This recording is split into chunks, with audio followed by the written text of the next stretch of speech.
وخير الهدي هدي محمد صلى الله عليه وعلى آله وسلم وشر الأمور محدثاتها فإن كل محدثة بدعة وكل بدعة ضلالة وكل ضلالة في النار.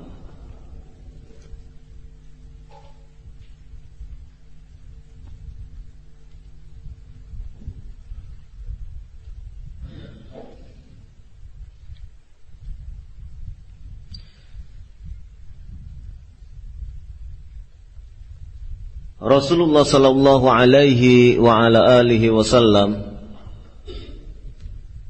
menyampaikan dalam sebuah hadis yang sahih. Beliau bersabda, "Kullu mauludin yuladu 'alal fitrah. Fa abawahu yuhawidanihi aw yunassiranihi aw yumajisanihi." Setiap anak yang lahir, ia dalam keadaan membawa fitrah. Ia dalam keadaan bertauhid, mengakui Allah subhanahu wa ta'ala yang Maha Esa sebagai Rabbnya.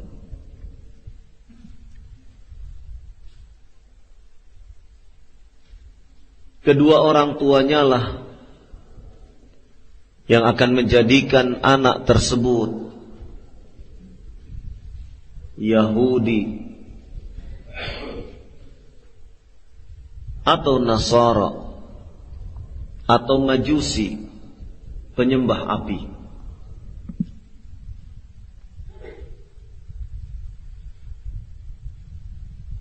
Peran orang tua di dalam membimbing, mengarahkan anak sangat besar sekali. Ba'dallah, setelah takdir Allah subhanahu wa ta'ala.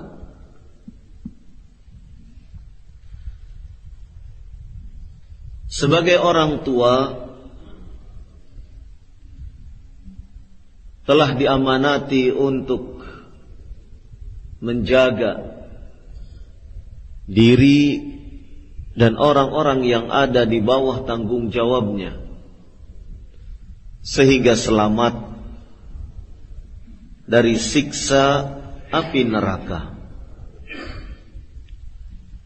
Allah subhanahu wa ta'ala berfirman, "Ya ayyuhalladzina amanu qu anfusakum wa ahlikum nara." Wahai orang-orang yang beriman, jagalah diri kalian dan keluarga kalian dari siksa api neraka. Ayat ini menunjukkan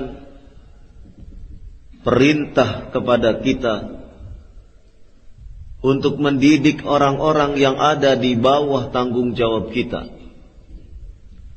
Mendidik agar mereka, orang-orang yang di bawah tanggung jawab, orang tua, mereka adalah orang-orang yang beradab. Mereka adalah orang-orang yang taat kepada Allah dan takut menunaikan kemaksiatan kepada Allah subhanahu wa ta'ala.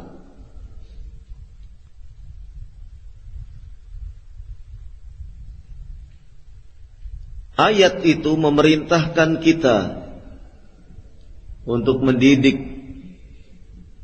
Ayat tersebut memerintahkan kita untuk membekali mereka dengan apa yang telah diajarkan oleh Rasul sallallahu alaihi wa ala alihi wasallam. Karenanya sebagai orang tua harus benar-benar mengarahkan anak-anak kepada apa yang telah digariskan oleh Allah Subhanahu wa ta'ala. Menjaga fitrah anak tersebut agar tetap lurus sesuai dengan apa yang telah ditentukan oleh Allah Subhanahu wa ta'ala.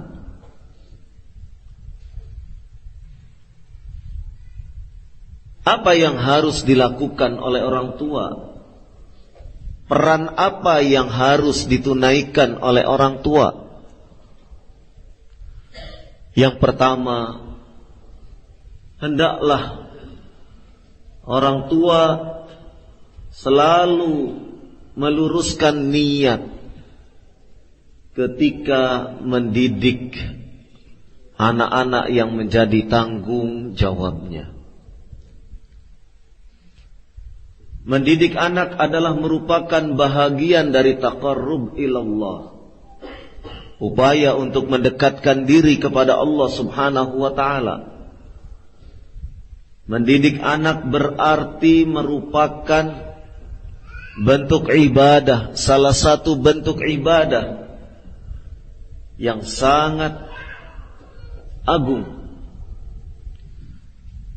Karenanya ketika kita meniatkan bahwasannya mendidik anak-anak itu adalah merupakan bahagian dari ibadah, maka yang utama dan pertama adalah menjadikan ibadah tersebut di atas niat yang benar. Niat mendidik anak adalah agar anak tersebut terjaga fitrahnya, anak tersebut taat kepada Allah, bertakwa kepada Allah, takut terhadap siksanya, sehingga anak tersebut senantiasa berusaha untuk berjalan di atas jalan Allah Subhanahu wa ta'ala.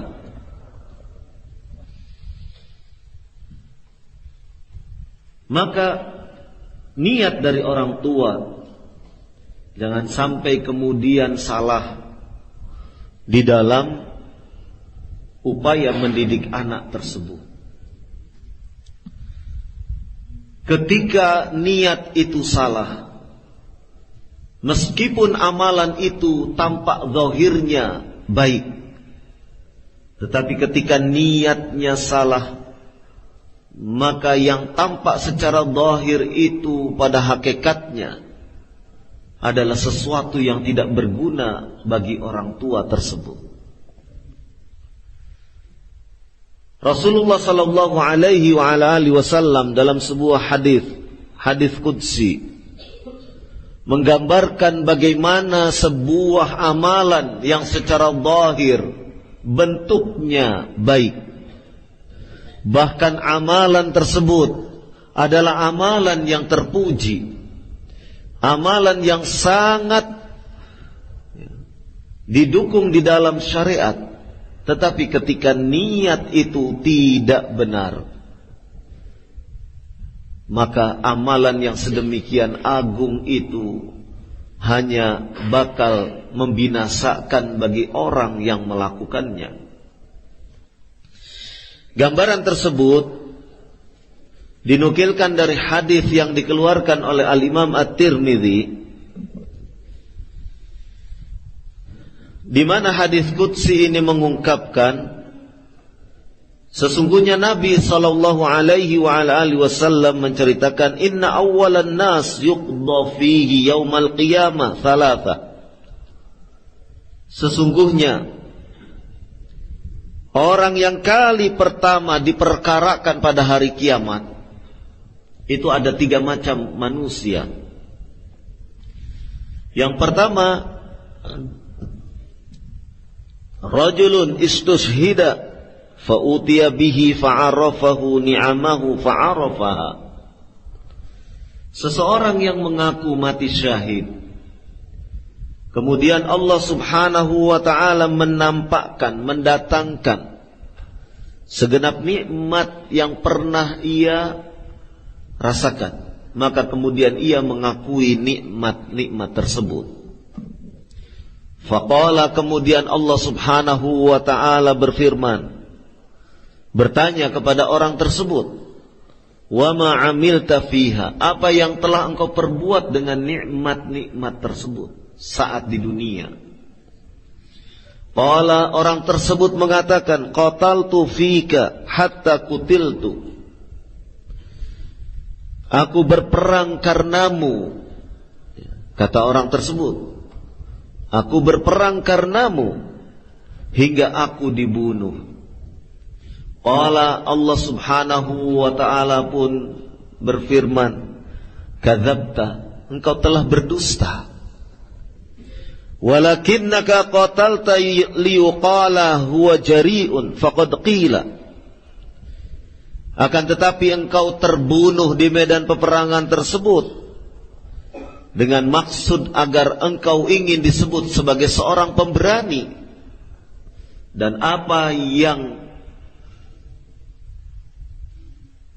ada tersebut telah engkau lontarkan, telah engkau raih. Thumma umira bihi fayushabu ala wajhih hatta ulqiya finnar.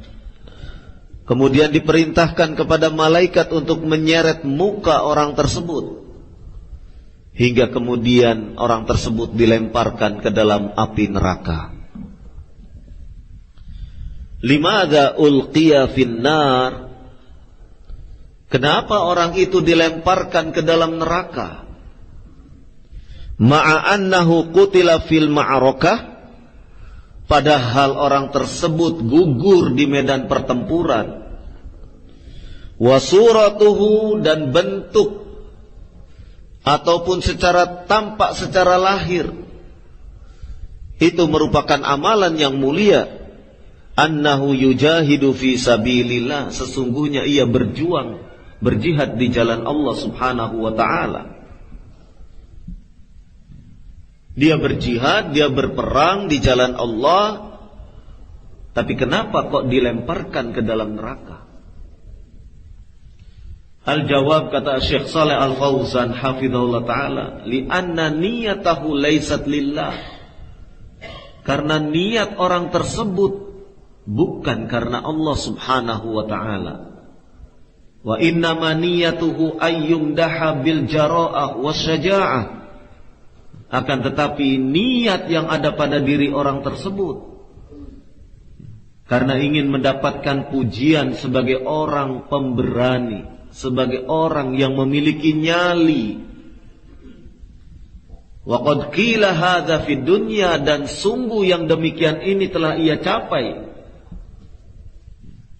ia sampaikan dan ia bisa mendapatkannya di dunia. Wa hasala ala ma qasada min madhin nas lahu, dan apa yang ia niatkan mendapatkan pujian dari segenap manusia telah ia dapatkan. Falaysa lahu fil akhirati 'indallahi syai'un, maka di akhirat dia sudah tidak mendapatkan bagian apapun. Maka di akhirat di sisi Allah sudah tidak ada sedikit pun pahala untuk dirinya. Wallahu la yadhlimun nas syai'an, dan Allah tidak menganiaya, tidak menzalimi seseorang pun, sedikit pun tidak menzalimi. Berjihad di jalan Allah subhanahu wa ta'ala adalah amalan mulia. Namun justru karena niat yang tidak benar, kemudian menjadikan orang yang melakukan jihad di jalan Allah subhanahu wa ta'ala itu diseret dan dilemparkan ke dalam neraka. Itu golongan yang pertama. Wathani, golongan yang kedua, macam orang yang kedua. Wa rajulun ta'allamal ilma wa 'allamah, seseorang yang mempelajari ilmu dan mengajarkan ilmu tersebut. Wa qara'al Qur'an, dan ia pun membaca Al-Qur'an. Fa utiya bihi liyu'arafa ni'amahu fa'arafaha, kemudian didatangkanlah nikmat-nikmat Allah ke hadapannya dan ia pun mengakuinya. Faqala, kemudian Allah subhanahu wa ta'ala bertanya kepada orang tersebut, ma'amilta fiha, apa yang telah engkau perbuat dengan nikmat-nikmat tersebut saat di dunia? Qala, maka orang itu mengatakan, ta'allamtu fikal ilma wa 'allamtuhu, aku telah belajar karena engkau, mencari ilmu, mempelajari ilmu karena engkau, dan aku pun telah mengajarkan ilmu tersebut. Wa qara'tu fikal Qur'an, dan aku membaca Al-Qur'an pun karena engkau. Karena engkau ya Allah. Faqala, kemudian Allah subhanahu wa ta'ala berfirman, kadzabta, engkau telah berdusta. Walakinnaka ta'allamta liyuqala huwa 'alim, akan tetapi engkau belajar menuntut ilmu dengan niat agar engkau disebut sebagai seorang alim. Faqad qila, dan sebutan alim itu telah disematkan kepada engkau. Apa yang engkau lontarkan, apa yang engkau sampaikan, apa yang engkau inginkan, telah engkau raih. Wa qara'tal Qur'ana liyuqala huwa qari, dan engkau membaca Al-Quran adalah dalam rangka supaya engkau disebut sebagai seorang qari, membaca Al-Quran yang suaranya indah, merdu, yang fasih. Faqad qila, dan engkau bisa mendapatkannya dari apa yang kau sebutkan, apa yang kau katakan, engkau telah meraihnya di dunia. Tsumma umira bihi fayushabu ala wajhi hatta ulqiya finnar. Kemudian Allah subhanahu wa ta'ala pun memerintahkan malaikat untuk menyeret muka orang ini, hingga kemudian orang ini dilemparkan ke dalam neraka. Kalau kita perhatikan, menuntut ilmu secara amalan lahir adalah amalan yang mulia. Kalau kita perhatikan, mengajarkan ilmu adalah perbuatan yang sangat terpuji. Kalau kita perhatikan, membaca Al-Quran, kalamullah, adalah amal ibadah yang sangat besar pahalanya. Namun mengapa amalan-amalan yang secara zahir, tampak secara zahir, menjadikan orang tersebut malah diseret dan dilemparkan ke dalam neraka? Tidak ada lain karena niat yang terpasang pada diri orang tersebut. Ketika melakukan amalan-amalan yang mulia tersebut, niatnya tidak karena Allah. Niatnya ingin disebut sebagai orang yang alim, niatnya disebut sebagai seorang qari, bukan karena Allah subhanahu wa ta'ala. Kemudian macam orang yang ketiga disebutkan, wa rajulun wassa'allahu alaihi wa a'tahu min asnafil mal kulli, yaitu seseorang yang telah Allah subhanahu wa ta'ala luaskan, dan Allah subhanahu wa ta'ala telah memberinya min asnafil mal kulli, beragam macam harta kekayaan, lengkap sudah. Asnaful mal, macam-macam hartanya itu sudah lengkap.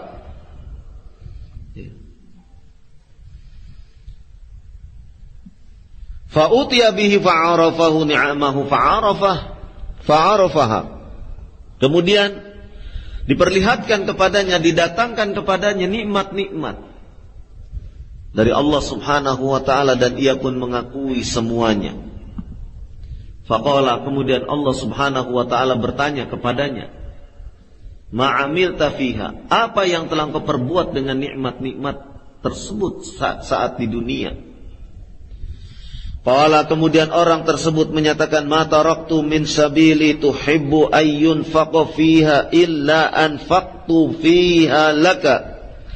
Tidaklah aku tinggalkan di jalan yang engkau cintai, menginfakkan nikmat-nikmat tersebut, tiadalah nikmat tersebut diinfakkan kecuali aku infakkan karena engkau. Qala, kata Allah Subhanahu wa taala, kadzabta, engkau dusta. Walakinnaka fa'alta dzalika liyuqala huwa jawad. Akan tetapi engkau infakkan harta itu karena engkau ingin disebut sebagai orang yang pemurah, dermawan.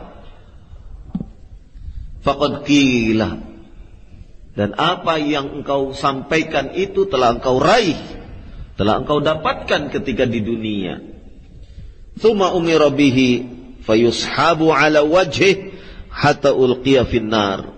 Kemudian diperintahkan kepada malaikat untuk menyeret muka orang ini dan kemudian dilemparkan ke neraka.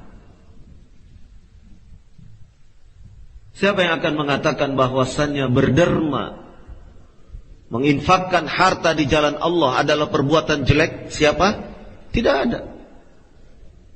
Semua orang mengatakan bahwasanya berderma, membantu orang-orang miskin, membantu dakwah, menginfakkan hartanya di jalan Allah, semuanya mengatakan itu adalah perbuatan baik. Namun mengapa orang yang berbuat baik itu, melakukan perbuatan baik itu justru diseret dan dilemparkan ke dalam neraka? Ternyata karena niatnya tidak lurus. Niat orang yang menyumbang, niat orang yang berinfak, niatnya bukan karena Allah Subhanahu wa ta'ala, tapi karena ada keinginan-keinginan yang terpendam di dalam dirinya. Keinginan untuk keinginan untuk disebut keinginan untuk disebut sebagai seorang yang jawad, pemurah, dermawan, baik hati, suka memberi, karim.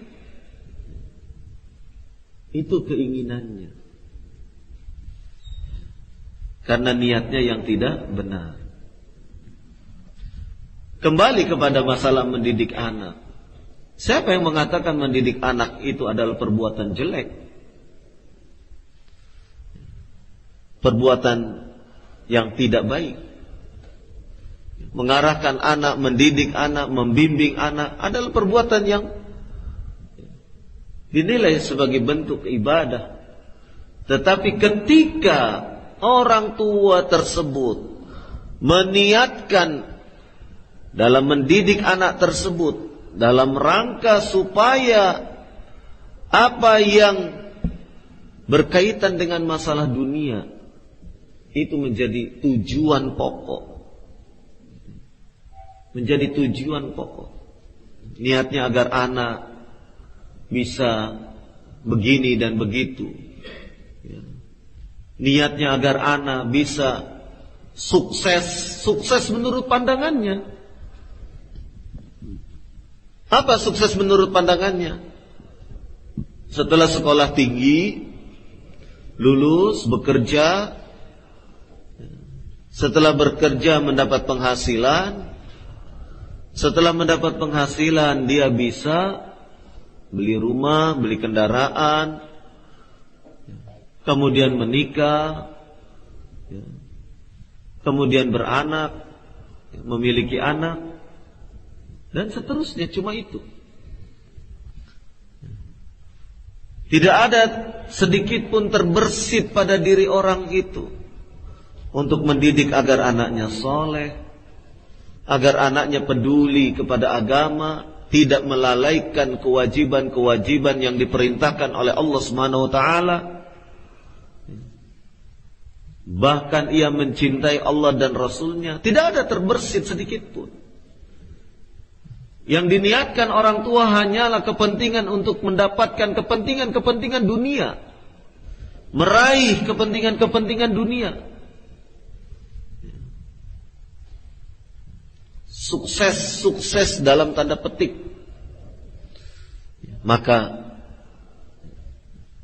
jangan sampai kemudian bila di satu hari nanti anak tersebut setelah dewasa justru menjadi anak yang tidak baik terhadap orang tuanya, walaupun kesuksesan dunia, kesuksesan dalam tanda petik tersebut bisa diraihnya, tapi jangan kemudian menyesal, jangan kemudian menangis ketika sang anak tidak lagi memperhatikan keadaan dirinya.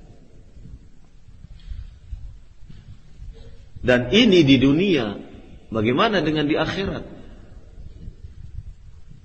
Sebagaimana hadis yang tadi diungkapkan, bagaimana seseorang yang melakukan amalan mulia tetapi karena niatnya salah, maka menjadikan kebinasaan di akhirat nanti. Inilah yang perlu diperhatikan oleh para orang tua.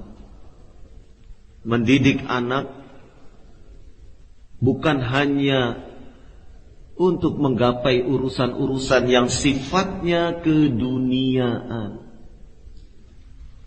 Sebagian besar kaum muslimin, sebahagian dari mereka itu akan merasa senang, merasa bahagia ketika anaknya sudah bisa meraih apa yang ada di dalam pikirannya. Sekolah sampai perguruan tinggi, bahkan ambil S2, S3, kemudian bekerja, kemudian bisa beli rumah dan seterusnya, naik pangkat dan seterusnya. Orang tua akan merasa senang. Ya, secara manusiawi boleh senang. Orang tua akan mengatakan, sekarang anak saya sudah jadi orang. Entah sebelumnya jadi apa. Itu hanya sebatas dunia. Maka berhati-hatilah dari niat mendidik anak-anak. Jangan sampai niatnya untuk kepentingan dunia.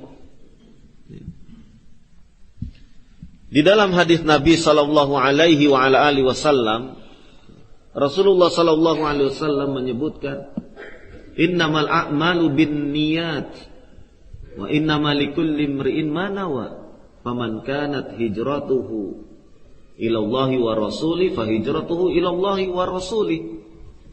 Faman kanat hijratuhu lidunya yusibuha aw imra'atin yankihuha fa hijratuhu ila ma hajara ilaihi. Sesungguhnya amalan-amalan itu tergantung niat. Sesungguhnya setiap orang tergantung dari apa yang ia niatkan. Barang siapa yang hijrahnya kepada Allah dan Rasulnya, maka hijrahnya kepada Allah dan Rasulnya. Dan barang siapa yang hijrahnya karena lidunya yusibuha, karena ingin meraih urusan dunia, ingin meraup dunia, awi imra'atin yankihuha, atau karena sebab ingin menikahi wanita, fa hijratuhu ila ma hajara ilaih, maka hijrahnya tergantung dari apa yang telah ia niatkan saat hijrah. Demikian juga dalam pendidikan anak. Apa yang diniatkan ketika mendidik anak? Ingin jadi orang sukses dalam tanda petik tadi, atau ingin menjadikan anak itu saleh, bertakwa, menjalankan apa yang diperintahkan oleh Allah Subhanahu wa ta'ala, berbakti kepada kedua orang tuanya, berbuat baik kepada sesama hamba Allah Subhanahu wa ta'ala, dan seterusnya. Apa yang diniatkan? Maka apa yang diniatkan itulah kelak yang akan dicapai. Sebagai orang tua, tentunya kita ingin agar anak tersebut anak yang bertauhid, anak yang mengerti hak-hak Allah dan menjalankannya, anak yang mengerti dan mencintai tentang apa yang diperintahkan oleh Allah dan Rasul-Nya. Kita ingin agar anak kita memahami pentingnya ulumuddin, ilmu-ilmu agama sebagai bekal bagi dirinya di dalam kehidupan. Kita ingin agar mereka, anak-anak tersebut, menjalankan perintah-perintah Allah dan Rasul-Nya, menjadi orang yang bertakwa, menjadi orang yang taat kepada Allah dan Rasul-Nya, menjadi orang yang saleh. Itu yang kita inginkan. Dengan tanpa kita pun secara manusiawi ingin agar anak kita pun dalam hal kehidupan dunia ya cukuplah ia, sehingga ia tidak kemudian kekurangan meminta-minta. Yang itu adalah perbuatan yang tentu tidak baik juga. Dunianya dicukupi oleh Allah Subhanahu wa ta'ala, kemudian anak tersebut tumbuh dewasa menjadi anak yang saleh, berbakti kepada kedua orang tuanya. Nah, inilah tentu yang kita harapkan. Ketika orang tuanya sudah meninggal dunia, anak tersebut senantiasa mendoakannya, memohonkan ampunan untuk kedua orang tuanya. Itu yang kita harapkan. Bukan semata-mata sukses dalam pengertian meraih dunia itu saja. Kalau diibaratkan di dalam hadis tentang niat tadi, hanya sekedar ingin meraup urusan dunia saja, tidak demikian. Maka niat itu harus diluruskan. Karena ketika kita niatnya ingin anak itu mencapai dunia, maka dari niat ini akan mengarahkan anak. Nah, sekolahnya ke sana, belajarnya ke sana. Belajar ke sana, tentu dia akan mencari supaya sukses, cari sekolah yang favorit. Kan begitu urut-urutannya. Ketika niat ingin dunia, maka arahnya ke sana sudah, cari sekolah favorit. Tidak lagi berpikir sekolah favorit itu apakah milik Nasrani ataukah bukan. Tidak berpikir lagi, yang penting favorit. Karena dunia sudah menjadi incarannya. Yang dibidik adalah dunia. Ketika mengarahkan anak, mendidik anak. Tetapi ketika orang tua itu berniat mendidik anak itu, ingin agar anak itu saleh, bertakwa, taat kepada Allah dan Rasul-Nya, maka niat dari niat tersebut akan mengarahkan anak itu. Nah, kamu belajarnya di sini. Nanti setelah selesai ini kamu belajarnya di sini, di sini, dan seterusnya. Itu sudah mengarah. Karena dari niat itulah akan arahannya itu akan jelas. Dari sinilah faktor pentingnya niat ketika mendidik anak. Ini peran orang tua. Niatnya diluruskan. Kalau anak kan mengikut saja orang tua. Ikut saja anak itu. Kecuali anaknya sudah besar, orang tua baru sadar, baru dapat hidayah. Nah, kamu belajarnya nggak usah ke perguruan tinggi ya, mondok aja. Wah, sudah, itu udah agak sulit. Kecuali yang Allah Subhanahu wa ta'ala rahmati. Nah, ini faktor niat perlu diperhatikan. Kita sebagai orang tua jangan sampai kemudian memancangkan niat, ya, sebagaimana disebutkan dalam hadis tadi, di dunia, ya, untuk meraih dunia saja. Ya. Sementara perkara-perkara tentang keakhiratan, perkara-perkara tentang ketakwaan, ketaatan, keimanan, seakan tidak tersentuh Kemudian peran orang tua di dalam pendidikan anak, ya, memberikan teladan, contoh. Ya. Peran di dalam pendidikan anak itu orang tua memberikan contoh, ya, teladan yang baik. Sebagaimana Rasulullah sallallahu alaihi wasallam memberikan teladan yang baik.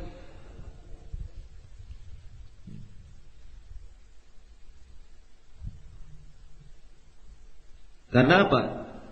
Karena Nabi SAW mengajari para sahabat, tidak semata mengajari mentransfer ilmu, tidak. Tetapi Nabi SAW pun memberikan contoh bagaimana mengamalkan ilmu tersebut. Jadi yang diajarkan oleh Rasulullah SAW adalah ilmu dan amal. Ini satu paket. Ilmu dan amal, satu paket. Dari mana kita tahu?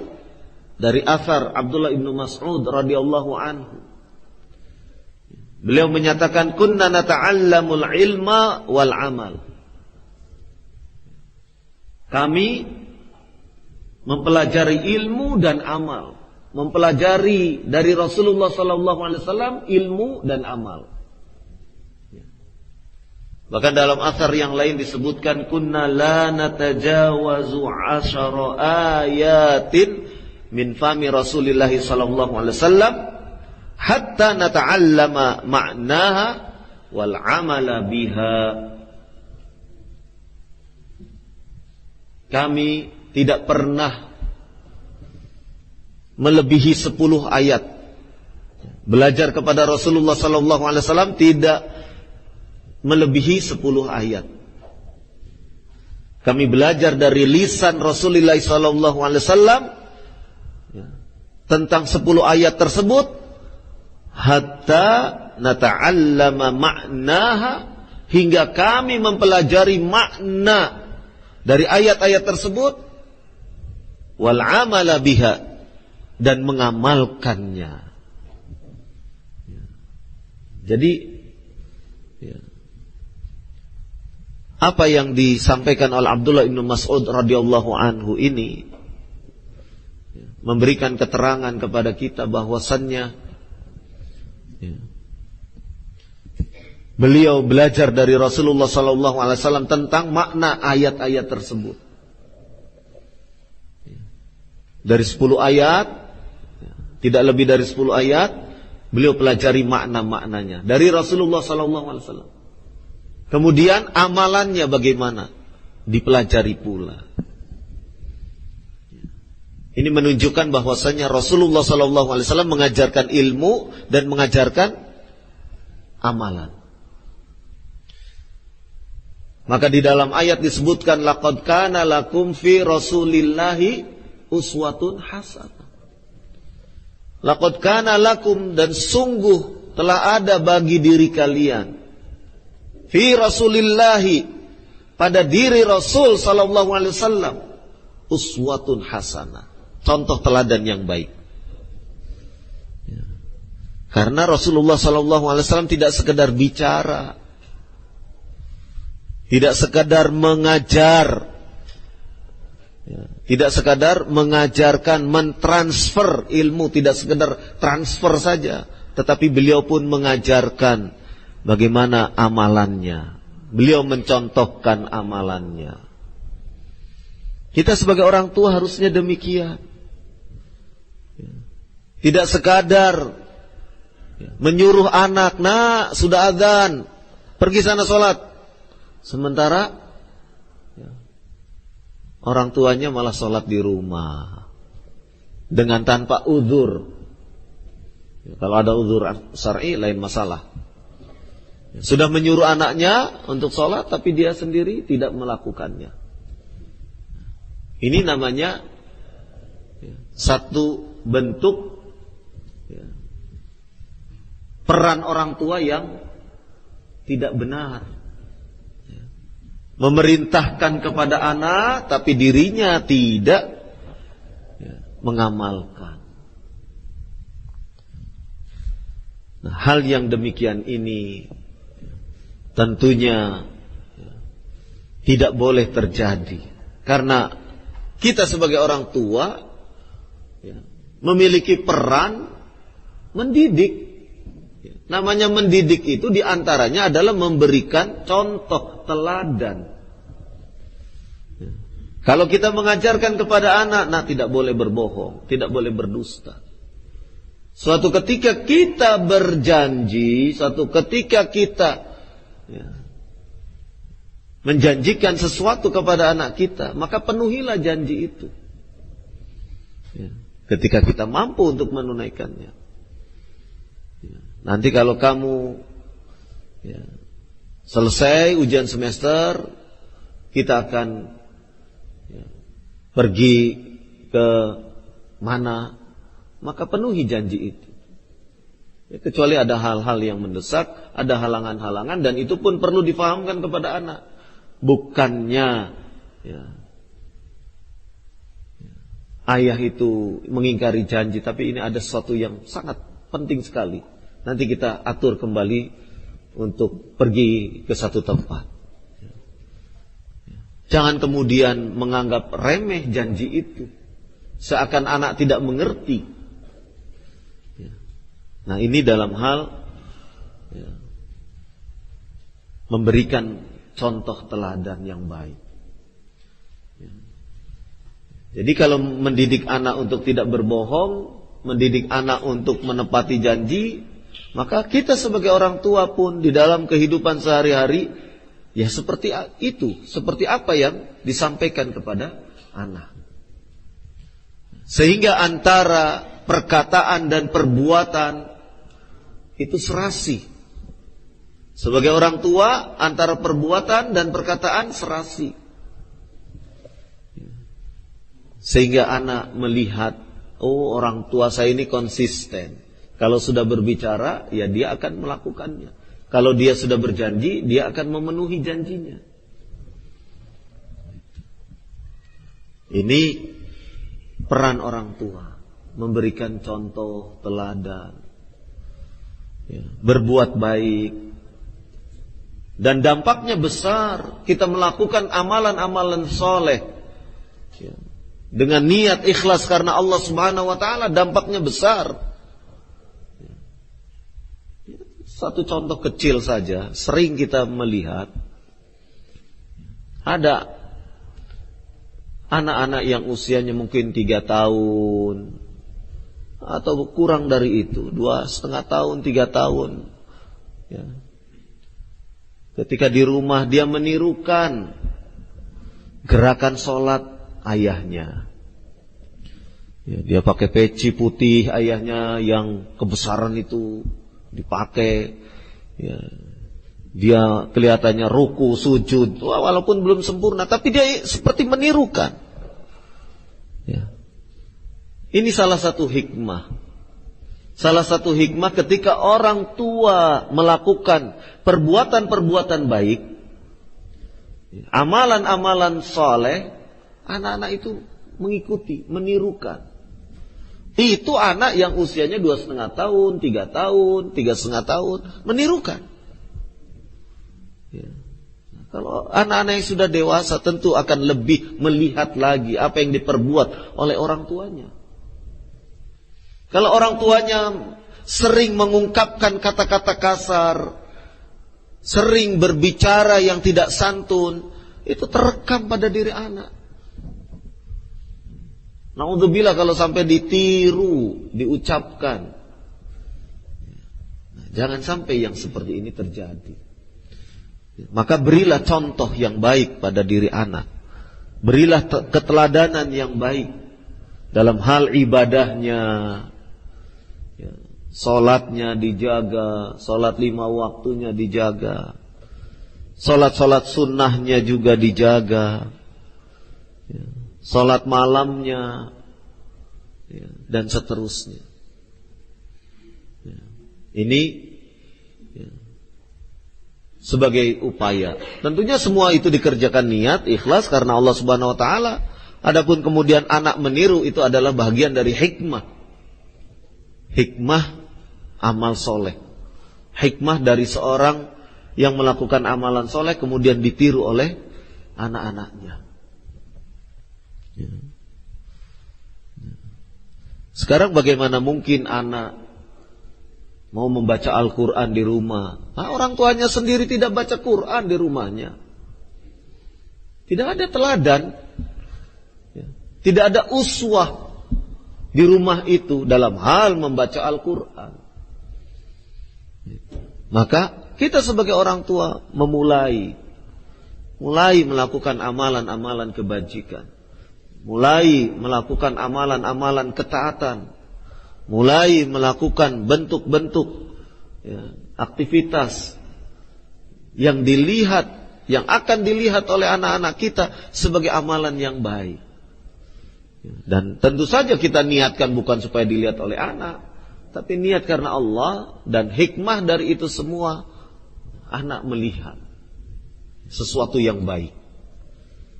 Anak melihat sesuatu yang baik yang terjadi di dalam rumah. Jangan yang dicontohkan itu yang marah-marahnya terus. Sedikit salah anak dibentak, anak sedikit salah dipanggil-panggil, Ahmad, ya bi, Ahmad, ya bi, Ahmad, ya bi. Anaknya nyamper, kemana aja kamu? Dipanggil, malah dibentak-bentak. Jadi memberikan contoh marahnya, yang diperlihatkan marahnya, kan ini sesuatu yang tidak baik. Alangkah lebih baiknya kalau diucapkan, nak, kamu kalau dipanggil segera penuhi panggilan itu. Kan dinasihati baik-baik bisa kan? Tidak lantas, kemana saja kamu? Dipanggil-panggil baru nongol sekarang. Dengan nada ketus. Nah, ini memberi contoh yang tidak baik. Memberi contoh yang tidak baik. Bukan uswah hasanah yang seperti ini. Paling anaknya diam kalau enggak tertunduk. Kenapa? Takut.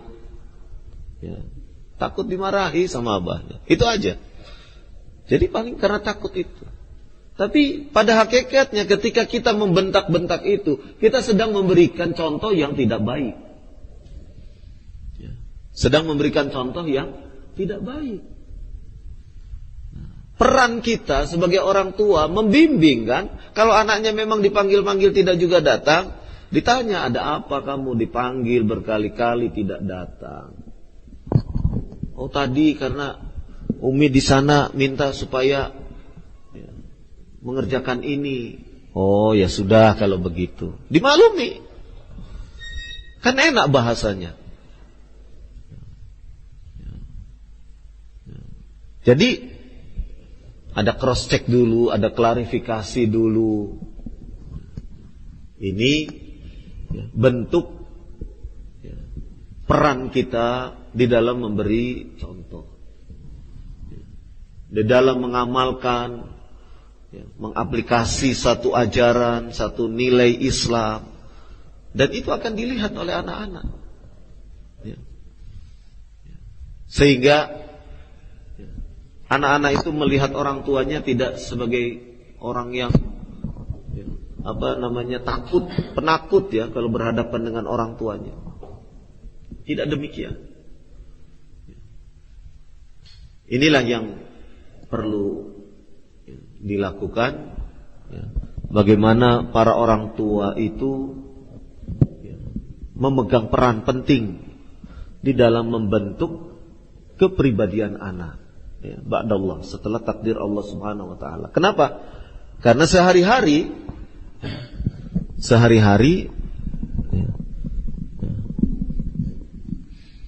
anak-anak itu akan melihat kita. Kalau kita memberikan perangai yang baik, perilaku yang baik, insyaallah anak-anak kita pun akan meniru. Tapi kalau suasana rumah selalu diisi dengan berbagai macam konflik, berbagai macam sarkasme, keluar kata-kata yang kasar, Setiap hari rumah itu selalu diisi dengan bentakan-bentakan, ya, nada-nada yang selalu tinggi, ya, dan berbagai macam ungkapan-ungkapan untuk menunjukkan isi rumah itu keras. Nah, ya, ini akan membentuk kepada kepribadian anak, pola pikir anak, ya, cara berpikir anak, ya. Sehingga apa? Sehingga ya, emosi anak itu selalu terpancing. Emosi anak itu selalu dikondisikan. Dikondisikan untuk apa? Untuk bersikap keras, untuk menantang, untuk melakukan perbuatan yang ya begitulah, ya. Hanya kekerasan demi kekerasan, konflik demi konflik. Nah, ini bukan teladan yang baik, ya. Ini bukan hal yang diberikan kepada anak, contoh, bukan contoh yang baik. Nah, karenanya sangat penting bagi kita untuk selalu, ya, memberikan keteladanan, ya. Dan banyak contoh-contoh, ya, dari salafun as-saleh, ya, di dalam, ya, mendidik anak, ya, di dalam, ya, upaya untuk memberikan perilaku yang baik, ya. Kita lihatlah Rasulullah sallallahu alaihi wasallam. Rasulullah sallallahu alaihi wasallam memberikan contoh teladan yang baik. Suatu ketika dalam sebuah riwayat yang sahih, ya, disahihkan oleh Syekh Al-Albani, hadis riwayat At-Tirmidzi, ya. Hadis ini dari Anas bin Malik radhiyallahu anhu. Suatu ketika Rasulullah sallallahu alaihi wasallam datang ke perkampungan Ansor. Rasulullah sallallahu alaihi wasallam memberikan teladan yang baik. Apa itu? Memberi salam terlebih dulu. Ya, disebutkan di dalam hadis tersebut wa yusallim ala sibyan. Rasulullah sallallahu alaihi wasallam memberikan salam kepada anak-anak. Ini menunjukkan contoh sikap tawadu Nabi sallallahu alaihi wasallam, dan dari sisi tarbiyah, dari sisi pendidikan, ini teladan yang baik, memberi salam, ya. Memberi salam kepada anak-anak. Dan Nabi sallallahu alaihi wasallam memerintahkan kepada umatnya, afsus salam bainakum, tebarkanlah salam di antara kalian. Dan Nabi melakukan, mengamalkannya. Apa bentuk amalannya? Beliau memberi salam kepada anak-anak sekalipun. Itu menunjukkan antara perkataan dengan perbuatan sejalan, ya. Antara perkataan dengan perbuatan sejalan, ya. Ini contoh bagaimana Rasulullah SAW memberikan teladan yang baik. Dan itulah yang mestinya oleh kita ditiru, ya. Jangan sampai kita hanya memerintah, jangan sampai kita hanya berkata, jangan sampai kita hanya marah-marah, bahkan sesuatu yang tidak baik, marah-marah sambil marah-marah, itu adalah sesuatu yang tidak baik. Berikanlah keteladanan yang terpuji, berikanlah keteladanan yang ramah, yang santun, berikanlah keteladanan yang menjadikan kepribadian anak tersebut kepribadian yang, ya, sehat, ya, tumbuh kembangnya sehat, ya, tidak dalam tekanan-tekanan. Lain dengan anak yang sering dimarahi di rumah, tekanan-tekanan emosionalnya berbeda dengan anak yang bisa diberikan teladan dengan penuh kelemah lembutan, ya, akan berbeda. Demikian, wallahu a'lam bishawab. Mudah-mudahan nanti bisa dilanjutkan ba'da maghrib. Subhanakallahumma wa bihamdik, asyhadu an la ilaha illa anta, astaghfiruka wa atubu ilaik. Wa sallallahu ala nabiyyina Muhammad walhamdulillahi rabbil alamin.